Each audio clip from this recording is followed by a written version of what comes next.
একদম A1 শত্রু হলো ইবলিস। ফলে এখান থেকে যতই আমরা হেদায়েতের বার্তা, সাধু চরিত্রের বার্তা, আল্লাহ প্রিয়, নবী প্রিয় বান্দা এবং উম্মত হওয়ার যত বার্তাই দেই ভাই, শুধু দোয়া শেষ ইবলিসের চক্র শুরু। খিচুড়ি খাতে গিয়েই শুরু, খিচুড়ি খেয়ে বাড়ি যাতে শুরু, সকাল না হলে সব বিদায়। শেষ পর্যন্ত শুধু এইটুকু পাওয়া যাবে, অমুক সাহেব বিরাট ভালো ওয়াজ করেছে। আরে কি ওয়াজ করেছে, কিন্তু অত কথা কি আর মনে থাকে? ফাইন বলতে হবে বাস। যথা পূর্ব তথা পর। যে বেনামাজি সে বেনামাজি, যে মাতাল সে মাতাল, যে বেপরদায় ঘোরা আসামি সে বেপরদায় ঘুরছে, গালির মাস্টার সে গাল দিয়ে বেড়াচ্ছে, তাসের মাস্টার তাসের নায়কগিরি করছে, জুয়ার মাস্টার জুয়া পিটছে। জি, যাদের ফাউ ফাউ ফ্যাকড়া গল্প করে সন্ধ্যাবেলা চার দোকান কাটে, ঠিক সেখানটাতেই তাদের সময় কাটছে।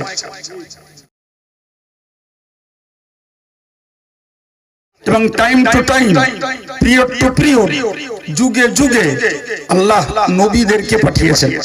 সুবহানাল্লাহ। 1400 বছর আগে আখিরি জমানার নবীর আগমন এবং প্রস্থান এসেছেন, হুজুর বিদায় নিয়েছেন। কিন্তু 1400 বছর ধরে সারা পৃথিবী জুড়ে সেই রসুলের রেখে যাওয়া নীতি, আদর্শ, শান্তির বাণী, জাহান্নামের ভয় আর জান্নাতের লোভ আলেম সমাজ জাতির কাছে দেখিয়ে যাচ্ছেন। ঠিক না ভুল? তাহলে রসুল চলে গেছেন, 1400 বছর রসুলের মিশনের প্রচার বন্ধ নাই আছে। এখন আপনি বলুন যে আল্লাহ নিজেই আমাদেরকে ভালোবেসে যত্ন করে স্নেহের বশে বললেন, ইবলিস বলো তোদের শত্রু, তোরা যেন ওর গোলামি করিস না। অন্য জায়গায় বললেন ইন্নাশ শাইতানা লাকুম আদুউন, শয়তান তোদের শত্রু, ফাত্তাখিযুহু আদুওয়া। পৃথিবীতে মানুষ মানুষের চিরশত্রু নয়।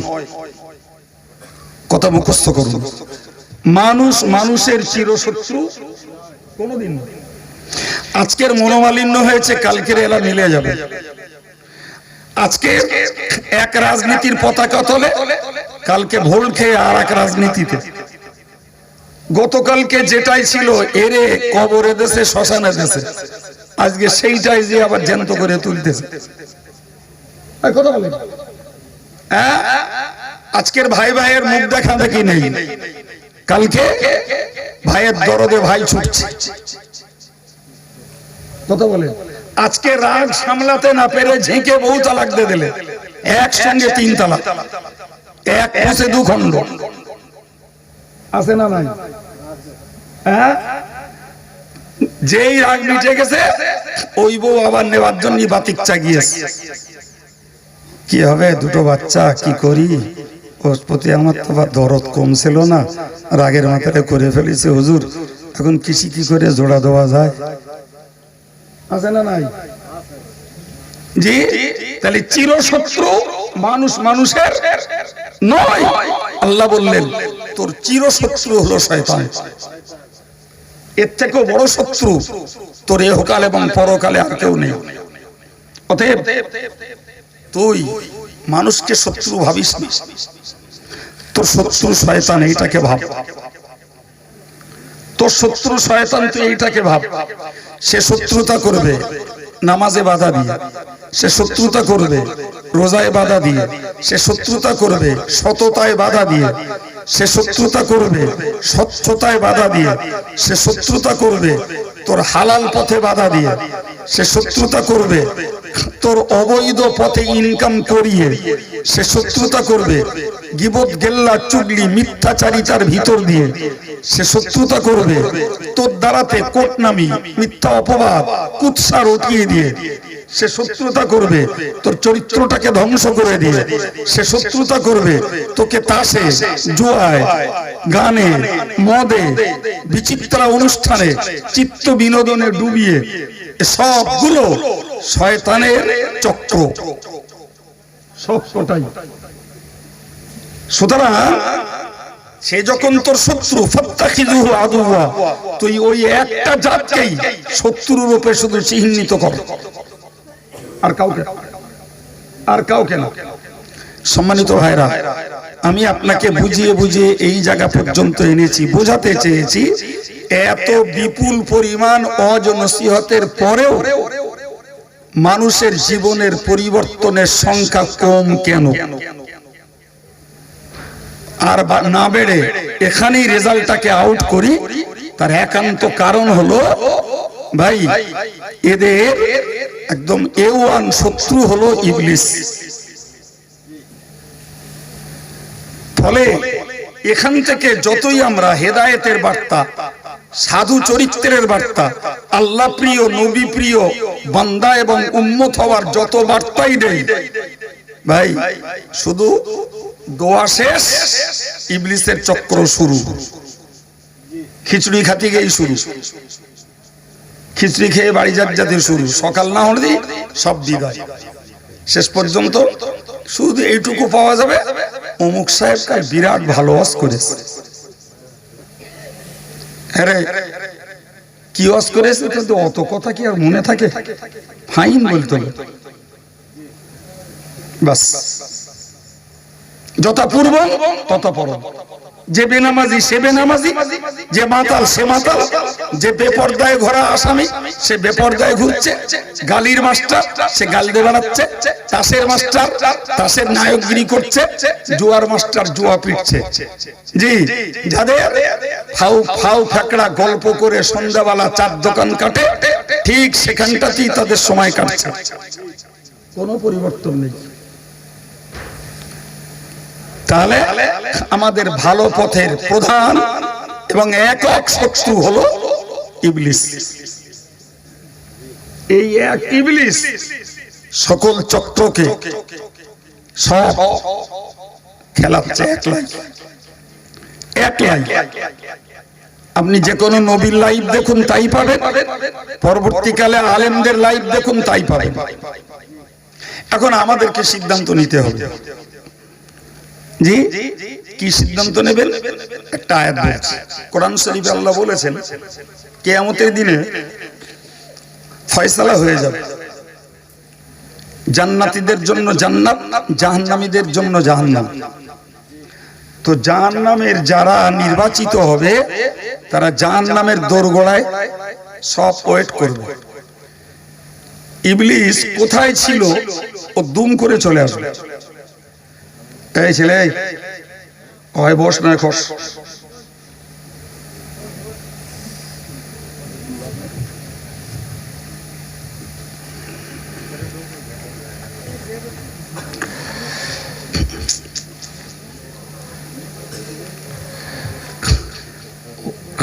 ও কি সভা শুনতে এসতে ভেতরে বসবে? ও সভা শুনতে আসেনি, আমার পরের হুজুরটা নেওয়ার জন্যই হয়েছে। প্রিয় ভাই, তো ইবলিস কোথায় ছিল? দুম করে চলে আসবে কাদের সামনে? জাহান্নামী গোষ্ঠীর সামনে এসে বলবে, ইন্নাল্লাহা ওয়া'দাকুম ওয়া'দাল হক। এই ওই মানুষগুলোকে লক্ষ্য করে বলবে, দেখো আল্লাহর ওয়াদা একদম খাঁটি ওয়াদা। কি বলবে? একদম আল্লাহর ওয়াদা খাঁটি ওয়াদা। বলে কিরকম? তাহলে আল্লাহ বলেছিলেন যারা কলেমা পড়বে, ইমানদার হবে, মুসলমান হবে, আল্লাহ আল্লাহ রসুলের হুকুম মতো চলবে, তাদেরকে আল্লাহ জান্নাত দান করবে। তো আল্লাহ যথারীতি তার ওয়াদা পূরণ করে তাদেরকে জান্নাত দান করেছেন। যারা কলেমা পড়বে না, কিংবা কলেমা পড়ার পরেও কলেমার আদর্শ চরিত্রকে নিজেদের জীবনে ফুটিয়ে তুলবে না, বাস্তবায়িত করবে না, বেঈমান হয়ে লেটেস্ট মরবে, এদেরকে জাহান্নাম দেবে। তো আল্লাহ তোমাদেরকে জাহান্নাম দিয়েছেন মানে আল্লাহ একদম ওয়াদা পুরো পালন করেছে। কথাটা বোঝা গেল কিছু? আচ্ছা, এই যারা শুনবে তাদের রাগ ধরবে না খুব খুশি হবে? একটু বলেন, জোরে বলেন। রাগটা কেরাম ধরবে বলেন দিন। এর এই বাংলায় বলে কাটা ঘায়ে নুনের ছিটা। কাটা ঘায়ে কেউ নুনের ছিটা দেশে কিনা জানি না বাপ, তবে না দিলেও বা না ভোগলেও আন্দাজ করা যায় যে ওর কাটা ঘায়ে যদি নুন খানিকটা ছিটে দিয়ে বলা হয় তো বাপের নাম বল, ও বলতে পারবে না। জ্বালা চোটে ওর মাথা পাগলা হয়ে যায়। তো একে তো এরা জাহান্নামী, আর ইবলিস এসে বলছে আল্লাহর ওয়াদা একদম খাঁটি ওয়াদা, তোদের জাহান্নাম দেবেন বলেছিলেন, একদম সত্যি তোদের জাহান্নাম দেশ। এরা রাগে গড়গড় করবে আর বলবে এই ইবলিস তুই তো বলেছিলি ও জান্নাত জাহান্নাম কিচ্ছু নেই, ওসব মৌলবীরা ফাও বকে, সেই জন্য আমরা বিশ্বাস করি। আবার কেউ বলবে তুই তো বলেছিলি যে জাহান্নাম থাকলেও আমি আছি, তোদের টেনশন, আমি তোদেরকে বাঁচিয়ে নেব। তো তুই যখন আমাদের বাঁচাবি বলে ওয়াদা করেছিলি, তা তোর ওয়াদাটা তুই এবার পুরো কর। আল্লাহর ওয়াদা তো আল্লাহ পুরো করে আমাদেরকে জাহান্নামে দিচ্ছে, তা তোর ওয়াদাটা পুরো করে তুই আমাদেরকে জাহান্নাম থেকে বাঁচা। তো বলবে ওয়াদাতুকুম ফাখলাফতুকুম, আমি ওয়াদা করিলাম ঠিক, কিন্তু এখন ওয়াদা ভঙ্গ করে দিলাম। কিছু বোঝা গেল? ওয়াদা করিলাম কিন্তু ওয়াদা আমি ভেঙে দিলাম। কিছু করার থাকে কর। তাফসীর কারকেরা লিখেছেন ইবলিস তখন, এই মানুষগুলো তখন দাঁতে দাঁতে খিঁচবে, আর ইবলিসের নামে অত্যন্ত চড়া চড়া কথাবার্তা বলবে। ইবলিস তখন কি বলবে জানেন? আল্লাহু আকবার, আল্লাহ কোরআনে তুলে দিয়েছেন। ইবলিস বলবে শোন, ওমা কানা লি আলাইকুম মিন সুলতান, তোদের খেতে দেইনি, পড়তে দেইনি, আমি তোদের বৃষ্টি দেইনি, রোদ দেইনি, তোদের অক্সিজেন দেইনি, তোদের রোগ সুস্থ করিনি, তোদের আব্বা মা বউ বাচ্চা, তোদের সুখী জীবন সচ্ছলতা কিচ্ছু আমি দেইনি। ফলে তোদের উপরে আমার কোনো অধিকার নেই। কথাটা ঠিক না ভুল? আরে যদি কেউ কাউকে সেবা দেয়, কেউ কাউকে যত্ন করে, তাহলে তার উপরে তার একটা অধিকার থাকে, ঠিক না? কিন্তু ইবলিস পরিষ্কার বলবে ওমা কানা লি আলাইকুম মিন সুলতান, তোদের উপরে আমার কোনো অধিকার নেই, কারণ তোদের আমি কোনো খিদমত, কোনো পরিষেবা, কোনো উপকার কিচ্ছু করিনি। ফলে তোদের উপরে আমার কোনো অধিকার নেই। তবে একটা কাজ করেছি, সেটা হলো ইল্লা আন দাউতুকুম, আমি তোদেরকে ডেকেছি আমার পথে। কথার ভিতরে কোনো জড়তা আছে বাবা? একদম স্পষ্ট, আমি তোদেরকে আমার পথে ডেকেছি। এটা পৃথিবীর চিরন্তন নিয়ম, এটা বিশ্ব নীতি, যে যে দল করে তার দলে সে লোক ডাকে। কথা বলে, সে রাজনীতির দল হোক আর ধর্মনীতির দল হোক, জি। আর গ্রামে যুব সমাজের একটা জায়গায় 5টা ক্লাব থাকে, যে যেটার সমর্থক তার পক্ষে সে লোক ডাকে। ইবলিস তাই বলবে কিয়ামতের দিন, তোদের উপরে কোনো অধিকার আমি চাপিয়ে দিইনি, তোদের কোনো সেবাও দিয়ে রাখিনি, যে তোদের উপরে আমার কোনো দাবি চলবে। তবে আমি শুধু তোদের ডেকেছি, ফাস্তাজাবতুম লি, আমি ডেকেছি, তোরা আমার ডাকে সাড়া দিয়েছিস, আমার ডাকে সাড়া দিচ্ছিস। আমার দোষ দিচ্ছিস কেন? গাল কেন আমার নামে? আমার প্রতি দাঁত মুখ কেন খেচাচ্ছিস? আমি তো গলায় গামছা দিয়ে কাউকে মসজিদ থেকে বার করে আনিনি, কাউকে তো ঘাড়ের দিকে ধাক্কা দিয়ে আমি টিভির হলে বিচিত্র অনুষ্ঠানে কাউকে পাঠাইনি, আমি তো কাউকে চোখে আঙুল দিয়ে মোবাইল দেখতে বাধ্য করিনি। আমি কেবলমাত্র ডেকেছি তোরা নিজেদের স্বার্থে, নিজেদের চিত্ত বিনোদনে তোরা আমার ডাকে সাড়া দিয়েছিস। আমার দোষটা কি? কেন দাঁত মুখ খেঁচাবি আমার নামে? ফালা তালুমুনি ওয়ালুমু আনফুসাকুম। সুতরাং আমার নামে তিরস্কার, বদনাম, গালিমন্দ, মুখ ঝাপটা ঝাপটি কিচ্ছু করে লাভ হবে না। বরং যা কিছু করতে ইচ্ছে হয় নিজের প্রতি কর। এর থেকেও জুতো ইবলিস আর কি ভিজিয়ে মারবে? দাঁত মুখ খিচাবি নিজের নামে, খেঁচে গাল দিবি নিজের নামে, দে মুখ ঝাপটাবি নিজের নামে, নিজের প্রতি নিজে মুখ ঝাপটা, আমার নামে না। আমি তোর গলায় গামছা দিয়ে কিচ্ছু করাইনি। আশ্চর্য ব্যাপার, এই চিত্রটা আল্লাহ কোরআন শরীফে তুলে দিয়েছেন এই পৃথিবীর মানুষদেরকে সাবধান আর সতর্ক করার জন্য। ওই শয়তান তোদের শত্রু, তোদের বাপ আর মারে পৈতৃক ভিটা জান্নাত থেকে বার করেছে, সুতরাং তোদেরও ওখানে ঢুকতে দেবে না। এই হলো তার শত্রু। বড় দুঃখজনক কথা যে আমরা খাই আল্লাহর আর গাই ইবলিসের। মির্জাফর খেলো নবাবের আর গাইলো ইংরেজের। না ভুল বললো? সারা বাংলা জুড়ে তার নামটা ছড়িয়ে গেল। যেই বিশ্বাসঘাতকতা করে লোকে বলে এক চান্সে বলে তোর মতন মির্জাফর আর দেখিনি। বলে না এগো, এ তো দুনিয়ার মাঝে, সমাজের মাঝের মির্জাফর।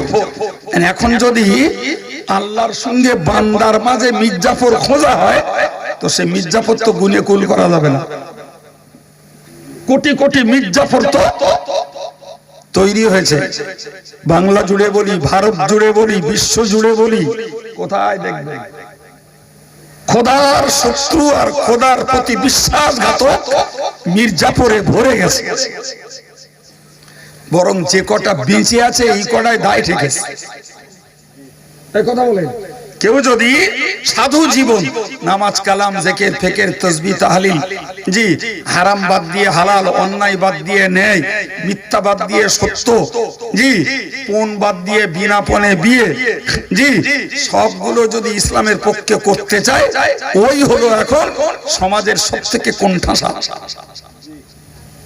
এই কথা বলে ওই সবথেকে সমাজ বিরোধী।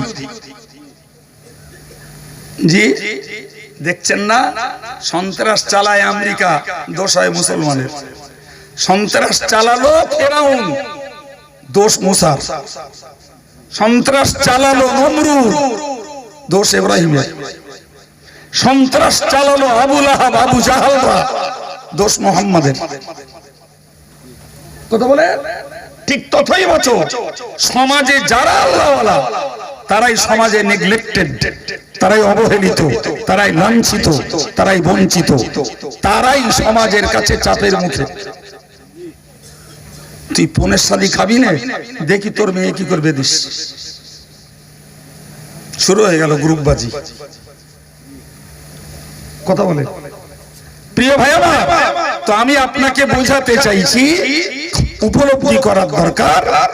ইবলিস পরিষ্কার বলবে, দাঁত মুখ খিচাবি, মুখ ঝাপটাবি, গালি দিবি, নিজের প্রতি দে, আমার নামে না। তবে শোন, আমি লাস্ট রেজাল্ট বলছি। মা আনা বিমুসরিখিকুম ওয়া মা আনতুম বিমুসরিখিয়া। আশ্চর্য কথা। ইবলিস বলবে যে শোন, আমি তোদেরকে বাঁচাতে পারবো না, তোরাও আমাকে বাঁচাতে পারবি না। ফলে চল ইউনিয়ন করে সবাই জাহান্নামে যান। একদম পরিষ্কার। সুতরাং ইউনাইটেড হয়ে, সংঘবদ্ধ হয়ে সবাই একসঙ্গে জাহান্নামে যাই। চল, তোরাও বাঁচাতে পারবি না আমারে, আমিও তোদের পারবো না। আচ্ছা, আল্লাহ পাক ওই কথাটা কোরআনে তুলে দিয়েছে কেন? যাতে সজাগ, বুদ্ধিদীপ্ত, বিবেকবান, পরকালের ভয়ে ভীতু, জাহান্নামের ভয়ে ভীতু, জান্নাতের লোভী মানুষগুলো যাতে ইবলিসের খপ্পরে না পড়তে যায়, তার জন্য। তো আমি আপনাকে এক নম্বরের কথা এতক্ষণ ধরে বুঝিয়েছি, সেটা হলো এই যে এত পরিমাণ ওয়াজ নসিহতের পরেও মানুষ হেদায়েত মুখ না, আল্লাহ মুখ না, বরং পাপ মুখ বেশি। তার প্রথম কারণ হলো হেদায়েতের পথের, আল্লাহর পথের ঘোরতর জাত শত্রু হলো ইবলিস। আর আমরা বা আমাদের ধর্ম বিরোধী যারা, তারা ইবলিসেরই ফলোয়ার। এখন ওটা থেকে কাটিয়ে উঠবো কিনা, ডিসিশন ইজ ইয়োরস, সিদ্ধান্তটা আপনাদের। নাম্বার 2, আর একটা কথা বুঝুন ভাই, মানুষ এত কিছু অজনসিয়ত শুনবার পরেও হেদায়েত না হওয়ার অন্য আরেকটা কারণ হলো, ভাই ইসলাম যে স্বার্থগুলো দেখিয়েছে সেগুলো সব ধারে। জোরে বলুন কিসে? চিল্লে বলুন কিসে? ধারে। আর ইবলিস যেগুলো দেখায় সেগুলো সব নগদ। আমার কথা মাথায় থাকছে? কথা আপনার খাপে খাটছে, ক্যাশে লাগছে না শুধু আমি টাইম পাস করছি? প্রিয় ভাই, আবার একবার বুঝুন, ইবলিস যেগুলো মানুষকে দেয় আর দেখায় সবগুলো নগদ, আর ইসলাম যেগুলো দিয়েছে সব ধারে। একটু 1 মিনিট শুনে নেন, বিষয়টা ছাড়িয়ে যাক। ভাই কি নামাজ পড়লে রুজিতে বরকত হবে, নামাজ পড়লে ভয়ে নিরাপত্তা পাওয়া যাবে, নামাজ পড়লে বিপদে সাহায্য পাওয়া যাবে, নামাজ পড়লে মরণের জাকানদানিটা হালকা হবে, নামাজ পড়লে কবরের আযাব থেকে বাঁচা যাবে, নামাজ পড়লে আল্লাহর আরশের ছায়ার নিচে জায়গা পাওয়া যাবে, নামাজ পড়লে জাহান্নাম থেকে বাঁচা যাবে, নামাজ পড়লে জান্নাতে ঢোকা যাবে, সব ধারে। সব কি? সব একদম। যদি এরকম কোন বিধান থাকতো, জোহর পড়লি 20 টাকা, আসর পড়লি 30 টাকা, মাগরিবে 40, এশায় 50, ফজরে 100, সুতরাং পার হেড পার ডে 200 টাকা শুধু নামাজ পড়লি। তেল মলতি হতো? চিল্লে বলুন, তেল মলতি হতো? একদম তেল মলতি হতো না। ও রজবালির চিল্লনিও লাগতো না, কাইম সাহেবের ব্রেন ওয়াশ করাও লাগতো না। এমনি মসজিদ পাড়ায় পাড়ায় একটা করে দেও কুল হতো না। জি, এতো নগদ। কিন্তু আমার আল্লাহ নগদ দেননি, ধারে দিয়েছেন। এখন ধার বিশ্বাসে যারা বিশ্বাসী তারাই ধর্ম করে। সুবহানাল্লাহ বলে। আবার বলছি, ধার বিশ্বাসে যারা বিশ্বাসী তারাই ধর্ম করে। রোজা রাখলে জান্নাতের রায়্যান নামক দরজা দিয়ে জান্নাতে ঢোকা যাবে। এখনো তো যায়নি। রোজা রাখলে ফুটন্ত সূর্যের মাঝে যেদিন মাথার ঘেনুগুলো গলে নাকের কানের ছিদ্র দিয়ে বেরোবে, আর রোজাদারদেরকে আল্লাহ ডেকে আরশের ছায়ার নিচে জান্নাতি দস্তরখান বিছিয়ে খাওয়াবে, এও তো ধারে। হজ করবে 4 লাখ টাকা খরচ করে, 1.5 মাস সময় ব্যয় করে, নিজের রোজগার বন্ধ করে দিয়ে সে কিয়ামতের দিনে বিনা হিসাবে জান্নাতে যাবে। এসব কি বলেন? বলেন সব ধারে। ইবলিসেরটা দেখে নেন, নগদ। এই নামাজ পড়বি, সময় নষ্ট, রোজগার কম, দেহের কষ্ট আছে না? বলুন বলেন। নামাজ পড়তে গেলে সময় নষ্ট, নামাজ পড়তে গেলে দেহের কষ্ট, নামাজ পড়তে গেলে দোকানদারের রোজগার বন্ধ, 600 লোকের মাঠে ধান রোয়া পাট কাটা বন্ধ। কথা বলেন। ভাটায় কাজ করে, তার হয়তো মালিক 50 টাকা কেটে নেবে 1 ঘন্টা জমা পড়তে গেলি। তাহলে রোজগার বন্ধ, রোজগার কম হবে, কষ্ট হবে, উপরন্ত সময় নষ্ট হবে। নামাজ পড়িস নে, তোর রোজগার বাড়বে, দেহ ভালো থাকবে, আর সময় তুই কাজে লাগাতে পারবি। তাহলে ইবলিস একটা কি? জোরে বলে নগদ। মাথায় ঢুকছে বলে না ফাও ব্যাটারি করছে? আপনি রোজায় যান, ইবলিস একদম নগদ দেখিয়ে দিল। তুই যদি রোজা রাখিস হালকা হয়ে যাবে, দেহের শক্তি কমে যাবে, শ্রম কম দিতে পারবি। আর রোজা রাখবি না, তোর দেহ থাকবে অটুট। রোজা রাখবি না যথারীতি, তোর শরীর ভালো থাকবে এবং তোর পয়সা খরচ কম হবে। রোজার মাসে খরচ বেশি হয় না কম হয়? অন্য মাসের তুলনায় দ্বিগুণ তিনগুণ হয়ে যায়। আর কপাল পোড়া গুলো বলে ও যার কাছে চাল নি তারাই রোজা রাখুক গিয়া, আমার কি অভাব আছে নাকি? কিন্তু ও জন্তু যদি জানতো যে রোজাদারদের অন্য মাসের তুলনায় 3 গুণ খরচ রোজার মাসে বেশি হয়, আলহামদুলিল্লাহ, এরপরেও তারা দুঃখিত না, কষ্ট না, মনে আনন্দ থাকে। সুবহানাল্লাহ। থাকে না? থাকে না? হ্যাঁ, ইবলিস নগদ দেখিয়ে দিলে তোর পয়সা খরচ কম হবে, দেহ ভালো থাকবে, তোর শরীর ভাঙবে না। জি, যুবতী মেয়েটা 2টো রোজা রাখলে আর রাখে না, কি ব্যাপার? আমার মা বলে তোরা রাখতে হবে না, কো তুই হেসে যাবি। জি ভাই, কত মা দেখলুম বাচ্চা দুধ খায়, তার রোজা রাখে না, কো দুধ শুকিয়ে গেলি বাচ্চাটা খাবে কি? অথচ বহাল তবিয়াতে তার নাপাকি পিরিয়ড এক্সপায়ার করে গেছে, তার অপবিত্রতার পিরিয়ড চলে গেছে, ও রোজা রাখে না, স্বাস্থ্য ভাঙবে তাই। তাহলে ইবলিসের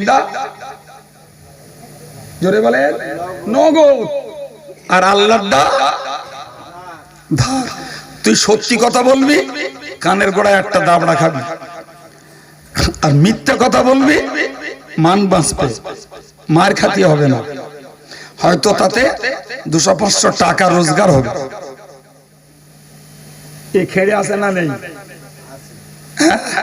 ওরে একটা চা দেবে, 1 কাপ চা, একটা মানে চার একটা দিব্যু যে বলে দিলে এর কোনো বুন নিকো, অথচ জলজান্ত তাজা বুন রয়ে জমি 2 ভাগ নামে রেকর্ড হয়ে গেল, দিলে একটা চা। বিশ্বাস হচ্ছে না? বিশ্বাস হয় না। আমি গল্প বলছি মনে হচ্ছে? দিব্যু বলে দিলে বুননি 3.5 বিঘে জমি আউট, বলে আমার কোনো বুন নেই। নগদে লাভ বেশি। ভাই আপনি কি দেখবেন? কি দেখবেন?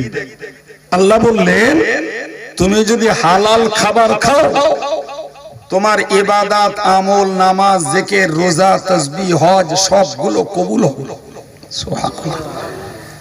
জি, এখন সামনে এলো প্যারাডাইস, সঙ্গে রেজালা, কোপ্তা, কাবাব। ইবলিস বললে হ্যাঁ, ওই কবে তোর সেই কি হবে তাই এখন ভাব দিয়েছিস, আর একদম জিবি নাল পড়তেছি, বাদ দেয় কেউ? ইবলিস এটা নগদ। হজ করতে যাবি, 4 লাখ টাকা খরচ, 1.5 মাস সময় নষ্ট, তোর রোজগারটাও বন্ধ, তাও ফিরবি কিনা ঠিক নেই। ঠিক না বল? ফিরবি কিনা? হজ করিস না, টাকা বাঁচবে, 1.5 মাসে ইনকাম করলি তুই 1.5 লাখ টাকা ইনকাম করতে পারবি, তোর বউ বাচ্চা ছেড়ে যেতে হবে না। আর হজে যাওয়া মানে মুঠে মজদুরের মতো খাটতে হয়, তোর মতন একটা ধনী লোক তুই খাটবি কি জন্যিরা? বাস এক ভোগ সিরাপ খাইয়ে দিলে আর হজে যায় না, নগদ পেয়ে গেছ। প্রিয় ভাই আমার, এত হজের পরে এ জাতির হেদায়েত না হওয়ার 2য় নম্বর কারণ হলো আল্লাহর গুলো ধারে, ইবলিস একটা নগদে, আর এরা হলো নগদমুখী। কি মুখী? মানুষের সাধারণ স্বভাব ধারের দিকে না নগদের দিকে? নগদমুখী, সুতরাং নগদে পাচ্ছে। জি, ওই মৌল সাহেব বলতেছে গান শুনিস নে, মৌল সাহেব বলতেছে ন্যাংটো মেয়ে লোক দেখিস নে, মৌল সাহেব বলতেছে ফ্রি ফায়ার জি হারাম হোক আর পাবজি সেরে হোক গেজা। খেলিস নে, খেয়াল পাবজি খেললি মন ভালো থাকে, ফ্রি ফায়ার খেললি ব্রেন ফ্রি হয়ে যায়, নগদ একদম। জি ন্যাংটো মেয়ে লোক দেখবি, তুই চয়েস করতে পারবি নিজেরটা নিজের মতন, কোনো টেনশন নেই, বাপ লাগবে না মা লাগবে না, কড়াপাড়ার ছেলে বর্ধমানের মেয়ে, উকিল মোবাইল, ফেসবুক, লাইন ক্লিয়ার। কেউ গল্প মনে আছে? ভাই তাহলে এই জাতি যতক্ষণ পর্যন্ত ইবলিসের কাছ থেকে নগদ চাটা বন্ধ না করবে ততক্ষণ পর্যন্ত এদের জীবনে হেদায়েত নেই। আগে ইবলিসের ওই মিথ্যা প্রতিশ্রুতির নগদটাকে বাদ দিতে হবে। ভাই ওয়াজ বেশিক্ষণ বাড়ানো যাবে না, জি পিছনে ব্রেক মেরেছে। জি 3 নম্বরের কারণ বলছি, প্রিয় নবী বলেছেন হুজিবাতিল জান্নাতু বিল মাকারি হুজিবাতিন নারু বিশ শাহওয়াত। প্যারে নবী বলেন শোনো, জান্নাতটা কষ্টের পর্দা দিয়ে ঘেরা। কিসের পর্দা? কষ্টের পর্দা দিয়ে জান্নাত ঘেরা, আর জাহান্নামটা ইচ্ছার পর্দা দিয়ে ঘেরা। তার মানে সহজ কথায় জান্নাতে যেতে গেলে কষ্ট করতে হবে। পৌষ মাসের কনকনে শীতে লেপটারে লাথি মেরে ফেলে দে, উজু করে জমাতে নামাজ পড়তে যেতে হবে। জি ভাই জান্নাতে যাবা কষ্ট করতে হবে বাপ, বিনা কষ্টে হবে না। আষাঢ় মাসের 15-16 ঘন্টার ব্যবধানে সেহরি টু ইফতার, কাঠফাটা রৌদ্র, রোজা করতে হবে পানাহার বন্ধ করে, তবে জান্নাত। 4 লাখ টাকা খরচ করে 1.5 মাস সময় ব্যয় করে যদি হজটা করতে পারো তবে জান্নাত। যত স্বার্থে ঘা লাগুক সত্য কথাটা বলতে পারলে তবে জান্নাত।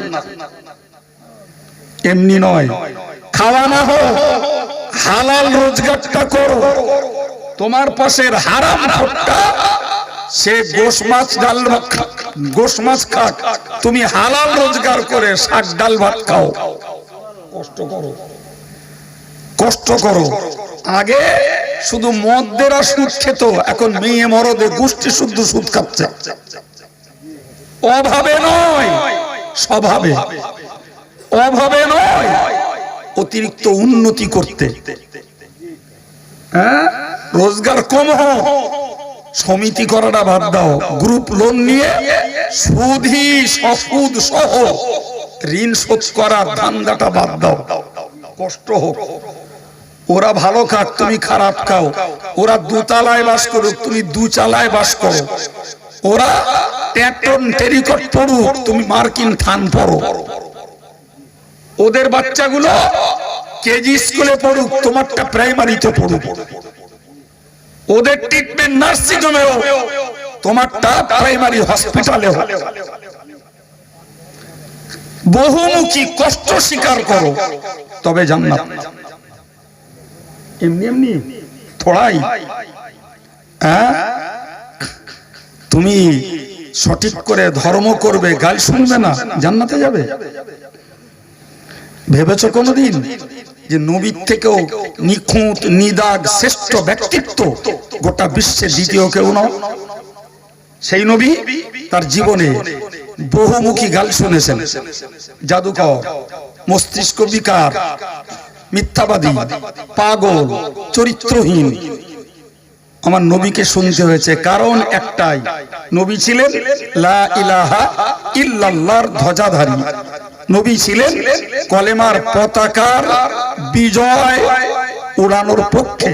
তাই তো গাল, তাই তো গাল।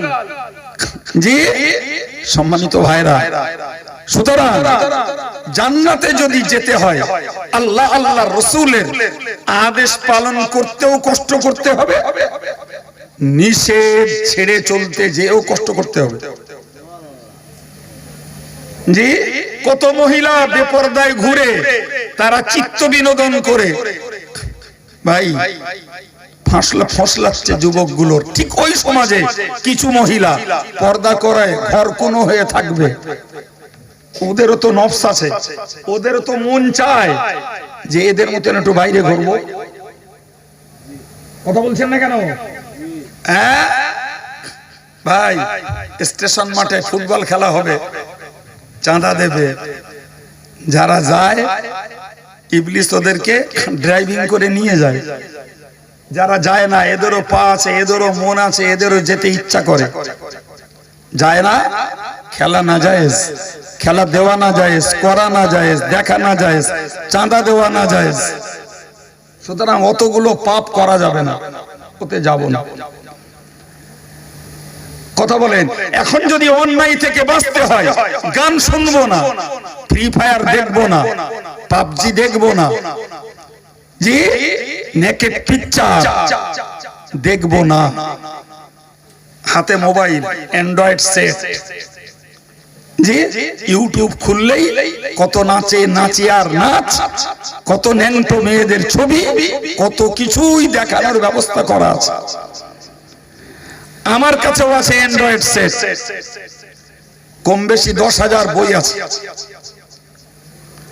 লাইব্রেরিতে যাওয়ার সময় পাই না পাই, জি গাড়িতে বসেও পড়তে পারি, দাওয়াতে এসছে 15 মিনিট সময় আছে, পড়ে নিতে পারি। লাইব্রেরি থেকে বই টানতে হবে না। হে ছেলে, তুমি তো ইচ্ছা করলে তোমার মোবাইলটাকে ইসলামের পক্ষে কাজে লাগাতে পারতে।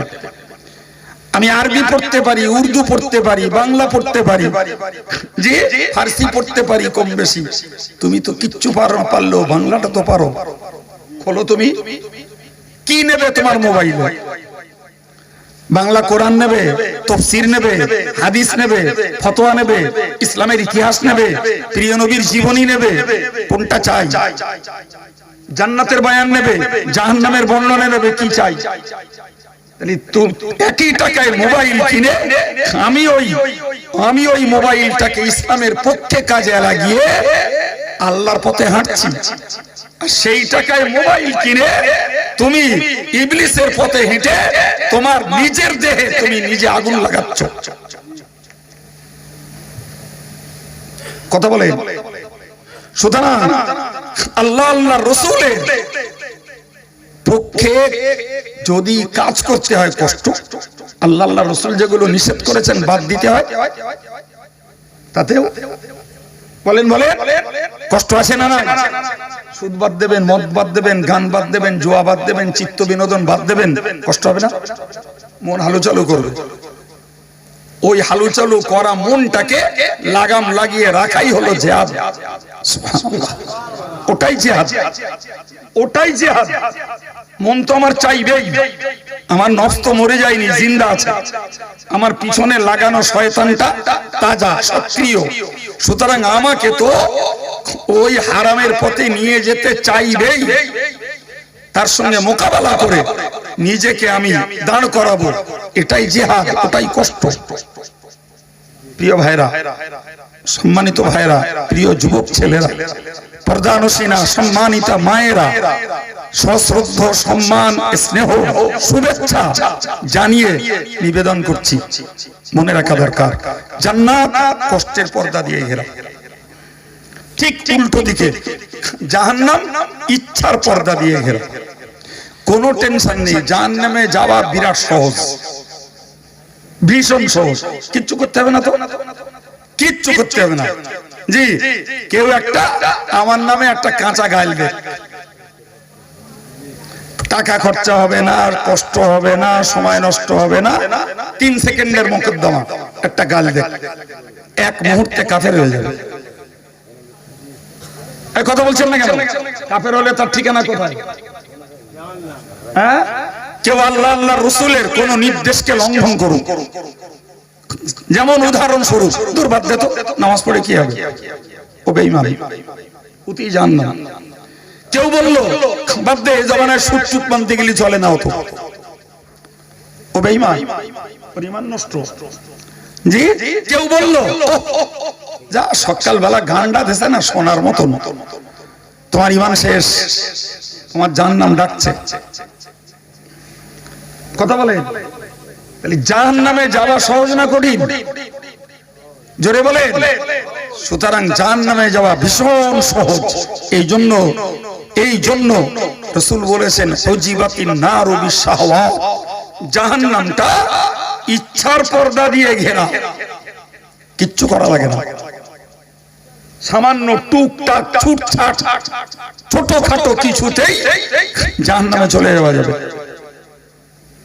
প্রিয় ভাই, আমি তিনটে কারণ আপনাদের সামনে উল্লেখ করেছি। নাম্বার 1, এত পরিমাণ ওয়াজ নসিহতের ব্যবস্থাপনা, এরপরেও হেদায়েত কম, তার একান্ত কারণ যত কিছু ওয়াজ শুনি তার পথে এসে বাধা দেয় ইবলিস।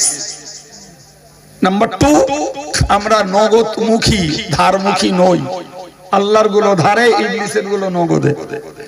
আর এই নগদে নিতে যেই আমরা হেদায়েতের পথে নেই। নাম্বার 3, জান্নাত কষ্টের, জাহান্নাম একদম সহজ ইচ্ছা। আর মানুষ আরাম প্রিয়, সুখী, কষ্ট করার পক্ষে না। এই কথা বোঝা গেছে কি? মানুষ আরাম প্রিয়, মানুষ সুখী, কষ্ট করার পক্ষে না। জান্নাত পেতে গেলে কষ্ট করতে হবে, ওতে নেই। যাতে আরাম, যাতে আয়েশ, যাতে বিলাসিতা, জি, যাতে সাজগোজ, দুনিয়ার জন্য যেটা পছন্দনীয় ওটাই তাদের কাছে খুব সুন্দর, চমৎকার। ফলে মানুষ কষ্টমুখ যেতে চায় না। এই জন্যই মানুষের নসিবে হেদায়েত পাওয়া যায় না। মানুষ সবসময় আরামমুখ, বিলাসীমুখ, মানুষ সবসময়ের জন্য সুখী হতে চায়। কিন্তু মারাত্মক একটা ভুল হলো, হায়রে ধর্মহারা যুব সমাজ, ধর্মহারা নারী সমাজ, একটু ভাবা দরকার ছিল। তুমি যে সুখটাকে, যে বিলাসিতাটাকে, যে আরামটাকে এখন খুঁজে নিচ্ছ, এটা তো স্রেফ মাত্র 60-70 বছরের। তুমি একটু 60-70 বছরটা কষ্ট করো, আল্লাহ পাক তোমাকে অনন্তকালে শান্তি, স্বস্তি, আরাম, সুখ, বিলাসিতা, তোমার ইচ্ছা মতো চাহিদা, তুমি কি খাবে, কি পরবে, কোন বাজারে ঘুরবে, জান্নাতে বাজারও আছে। কোন বাজারে ঘুরবে, কোথায় যাবে, তোমার যাবতীয় দাবি আমি আল্লাহ পূরণ করব। তুমি শুধু দুনিয়ার 60 বছরটা আমার দাবিটা পূরণ করো। প্রিয় ভাই আমার, কম্পিউটারের যুগ, অ্যান্ড্রয়েড সেটের যুগ, বুদ্ধি আমার মাথায় একলা নেই, সবার মাথায় বুদ্ধি টনটন করতেছে।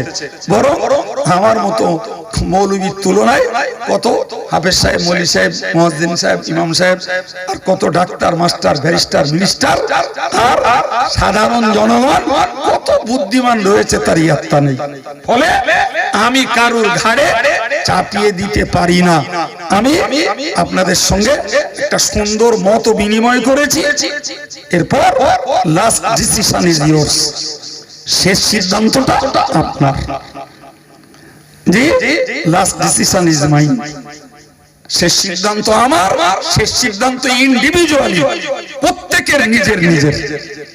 বউ কোথায় যাবে বউ ভাবুক, স্বামী কোথায় যাবে স্বামী ভাবুক, ছেলে কোথায় যাবে ছেলে ভাবুক, মেয়ে কোথায় যাবে মেয়ে ভাবুক। তবে এ ব্যাপারে আমার শেষ কথা, ভাই আমরা পার্থিব 60 বছরের জীবনে সবাই, বাপ মা, বউ বাচ্চা, ভাই বোন, সবাইকে নিয়ে একটা সুখী, শান্তি, স্বস্তি, সচ্ছলতার পরিবার চাই। কে চান না? একটা ভালো বাড়ি, ভালো গাড়ি, সবার খাওয়া দাওয়া, পোশাক পরিচ্ছদ টিপটপ থাকবে, এটা সবাই চাই আমরা। কে চান না? হাত তুলবেন যে আমি চাই না। কো আমার বাড়ি ভালো খাওয়া না, না যে ভালো বাড়ি না, না হোক, ও গাড়ির দরকার নেই, হেঁটে হেঁটে এখান থেকে বসিরহাট যাবো, হেঁটে বাড়ি আসবো। কেউ চায়? সবাই চায় একটা সুখী জীবন। আমার ভাই হার্ড রিকোয়েস্ট, যদি 60 বছরের পৃথিবীতে সুখী জীবনটা চাই, তাহলে এই বিবেকটা কেন আসে না যে আমরা আব্বা মা, বিবি বাচ্চা, ভাই বোন সবাইকে নিয়ে জান্নাতে যাব? কথা বলে, এই মনটা চায় না কেন? এই মনটা কেন চায় না? যে দুনিয়াতে সবাইকে নিয়ে সুখী কাটাতে চাচ্ছি, তাহলে সবাইকে নিয়ে জান্নাতে সুখে কাটাতে চাই না কেন? যদি চাই, তাহলে বাপ যদি নামাজি হয়, মায়েরও হওয়া দরকার। জি, বাপ মা নামাজি হলে ছেলে মেয়েগুলোর হওয়া দরকার। বাপ মা আল্লাহওয়ালা দিনদার হলে ছেলে মেয়ে পরিবারের সকল সদস্যদের আল্লাহওয়ালা হওয়া দরকার। তাহলে তো সবাইকে নিয়ে জান্নাতে যাওয়া যাবে। নাহলে বাপ জান্নাতে, মা জাহান্নামে, মা জান্নাতে, বাপ জাহান্নামে, স্বামী স্ত্রী দুজন জান্নাতে, ছেলে মেয়েগুলো জাহান্নামে। ছেলে জান্নাতে, যুবক হলেও ধার্মিক জান্নাতে, বুড়ো বাপ মা জাহান্নামে, বোন জান্নাতে, ভাই জাহান্নামে, ভাই জান্নাতে, বোন জাহান্নামে। বাস্তবটা এরকমটাই ঘটবে। এই কথা বলেন ঠিক না বোন? সুতরাং নিয়ত করে বাড়ি যান, নিজে তসবিহ টেপবো না, নিজে আল্লাহওয়ালা হব না, নিজে নামাজ ঠুকে কপালে দাগ করব না। গোষ্ঠী শুদ্ধ ধার্মিক যদি বানিয়ে মরতে পারি, তাহলে দুনিয়াতে যেমন সবাইকে নিয়ে সুখে আছি, আফটার ডেথ ইনশাআল্লাহ জান্নাতে সবাইকে নিয়েই সুখে থাকতে পারবো। আর যদি মনে করে বউটা জাহান্নামে যায়, যাক যা, দেখার দরকার নেই আমার, ও ছেলে জাহান্নামে যায়, যাক যা, জি, তাহলে একেবারে বলো খালি হাতে জাহান্নামে যাওয়া যাবে, জান্নাতে যাওয়া যাবে না। বলো ওই বোধজন্যী ছেলের জন্য, জি, 2-4 কোটি বছর একটু জান্নাতে পালিশ হয়ে, জাহান্নামে পালিশ হয়ে তাই জাতি হবে। এটাও যেন মনে থাকে, এটাও যেন মনে থাকে। ওই বোধজন্যী ছেলের জন্য, মেয়ের জন্য, বৌমার জন্য, এদের জন্য, জি, কত হাজি সাহেব, কত হুজুর সাহেব, কত মৌলী সাহেব, জি, কত দাড়ি টুপিওয়ালা, এদেরকে জাহান্নামের জেল 2-4 কোটি বছর খাতিয়ে ভুগতে হবে। তারপরে তোমার কামাইয়ের পুরস্কার আল্লাহ পরে দেবে, আগে জেলটা খাটিয়ে নেবে। আল্লাহ বোঝার তৌফিক দেন। জোরে বলুন আমিন। আর একটু জোরে বলুন আমিন। জি ভাইরা আমার, বক্তব্য শেষ করছি। জি, হাজারো শ্বশুর বাড়ির গ্রাম তো, জি, যারা বসে আছে হয় শৌর নাই শালা এরম হবে, আর ভেতরে যারা হয় শালি নাই শাউরি এরম কেস হবে। জি, তার ভিতর দিয়েও ভদ্রতা বজায় রেখে, শালীনতা বজায় রেখে, কোরআন হাদিসকে সামনে রেখে এই এতগুলো প্রেমকে এই সময় ধরে একটু ওয়াশ করেছি। যদি এতে ব্রেনটা যদি স্বচ্ছ হয়, তাহলে ওমা আলাইনা ইল্লাল বালাগ।